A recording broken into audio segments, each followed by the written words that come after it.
Hi, in this video we are going to talk about daily routines.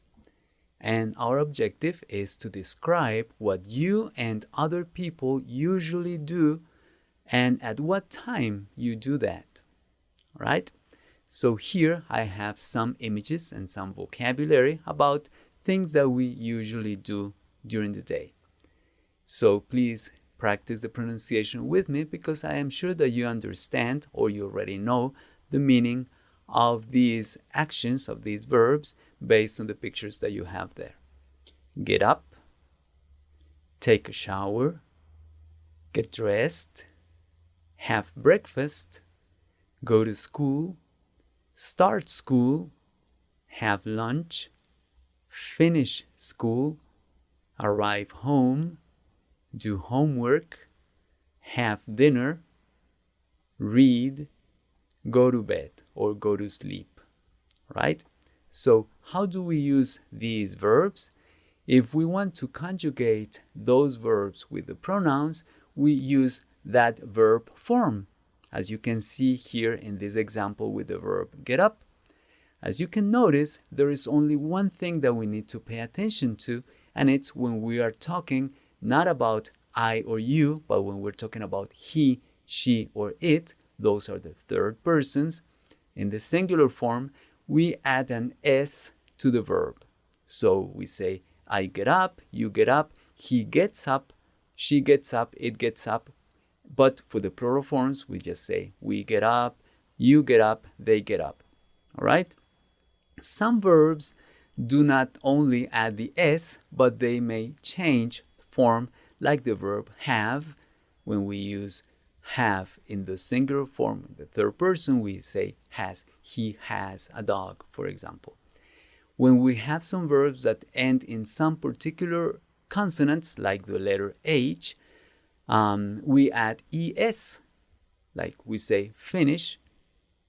And when we conjugate finish with he or she, we use he finishes. The letters X and S and Z are also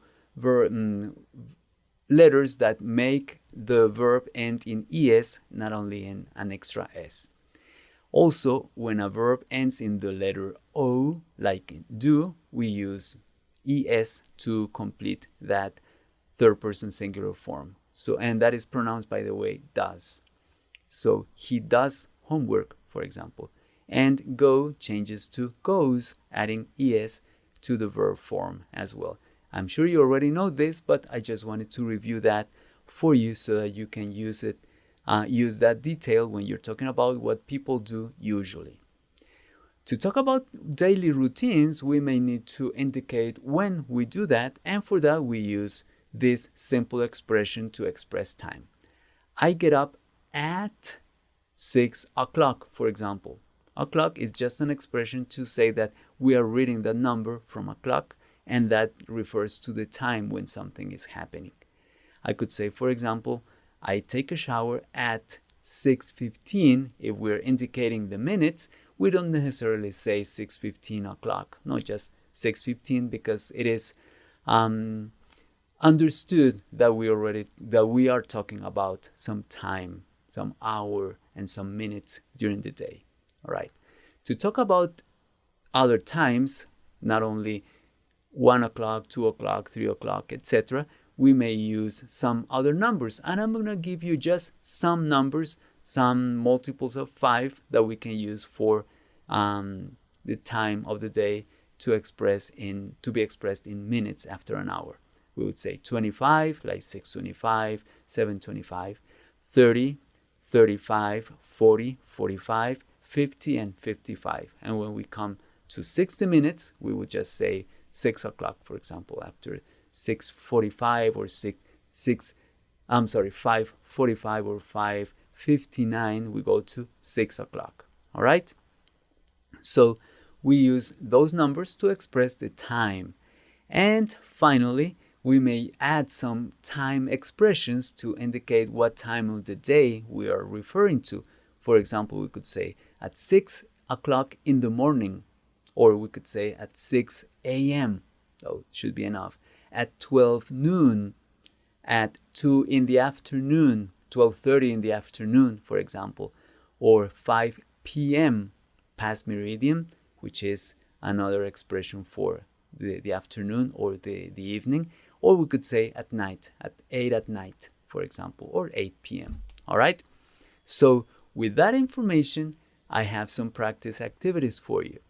The first one is to please write sentences using the cues provided, the information provided. Here you have some pronouns and you have some images that represent the action when that activity takes place. All right? So I'm going to ask you to please pause my video, complete the activity, write the sentences using that information that I'm giving you there, and I will show you some answers in a moment. Please be careful if you have to add the S, the letter S, to some of those verbs. All right? Remember when you have to do that. Pause the video, complete the activity. I'll see you in a moment. All right, I hope that you have your activity completed, and let's see your answers. The first one is, I get up at 6:30 in the morning. All right, good. The next one, you go to school at 7:45 in the morning, or you could say also a.m. He eats lunch at 12 noon. Very good. We do homework at 5 in the afternoon. All right? And finally, they watch television at 8:15 p.m. All right? Those are some sample answers. You could have said 8:15 in the evening or at night, but p.m. is fine. All right? Next. Number 2. Write 5 sentences describing what you and other people in your family do every day, indicating the time. So it's with your own information. I'm going to ask you to pause my video, complete the activity, and I will show you the answers in a moment. All right, I hope that you completed the activity, and I have some sample answers that a student wrote. All right, a student wrote, I wake up at 6:15 in the morning. Wow. My father goes to work at 7:30 in the morning. My sister eats lunch at 1 in the afternoon. I do homework at 6:30 p.m. My mother goes to sleep at 9 p.m. All right? So now I am going to pause my video so that you can listen to the pronunciation and you practice with the speaker. Okay? Go ahead. Listen and practice, please. I wake up at 7:15 in the morning. My father goes to work at 7:30 in the morning. My sister eats lunch at 1 o'clock in the afternoon. I do homework at 6:30 p.m. My mother goes to sleep at 9 p.m. All right. Thank you. Thank you very much for having done that. And remember that with this activity, we learned and we practiced using verbs related to daily activities, and we saw how we can express time with some numbers and using time expressions to indicate what time of the day we are referring to. All right?